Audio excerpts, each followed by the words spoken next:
A few weeks ago on the channel we did a huge Lego room update video, and we have made a lot of changes since then. But one of the things I did point out in the video was the fact that we did need to get some split box units to go inside of the box shelves, just to create a bit more space in there and to divide some of those play scale and micro scale ships up.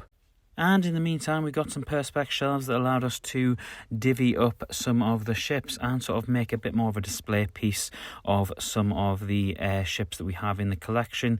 On the left-hand side, you can see all of the Starfighters, Obi-Wans, Yodas, Jedi Bobs, and to the right, the TIEs, the TIE Interceptor and the TIE Bomber. We also created a staircase, as it were, a perspex staircase for the brickheads. Here's a little before and after shot there, and they look far better in my opinion as they are stacked up. They're at eye level from where my office desk is, so you can see the top shelf, so that is nice, even if it isn't particularly well lit in this particular video. We also then had to make some room for the UCS sail barge, which will be completed on the channel within the next day or so when this video is released, and we weren't sure it was going to fit, but it looks as though it will just about fit. We've also used one of the perspex shelves to add the skiff and the pit and create a bit of distance between the skiff and the pit, so you can actually make a character fall in, as it were.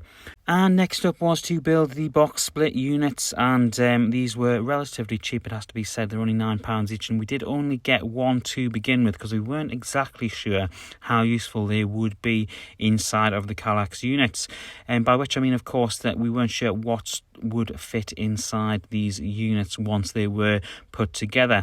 It turns out that you can put play scale ships on top of each other in this particular configuration. I do like it. I will be getting a couple more of these. What I did investigate was just what would fit in there, and originally the plan was to put my minifigure perspex units in there.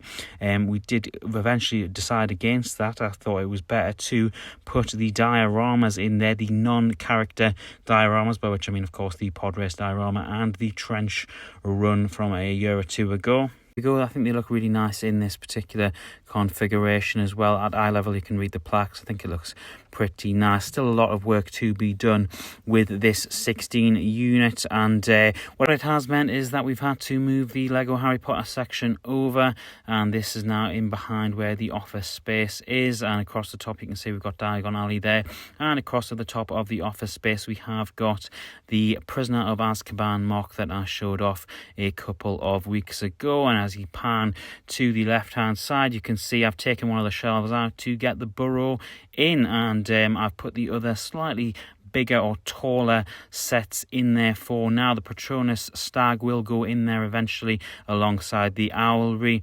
Sirius Black Funko, which I absolutely love, is on the next shelf down at eye level with the desk, along with the micro scale Hogwarts. A couple of knickknacks in the box units. We'll probably get another split shelf for that, and I think it's about time that I built the Tri-Wizard Tournament set. Stay tuned for more Lego Harry Potter on the channel.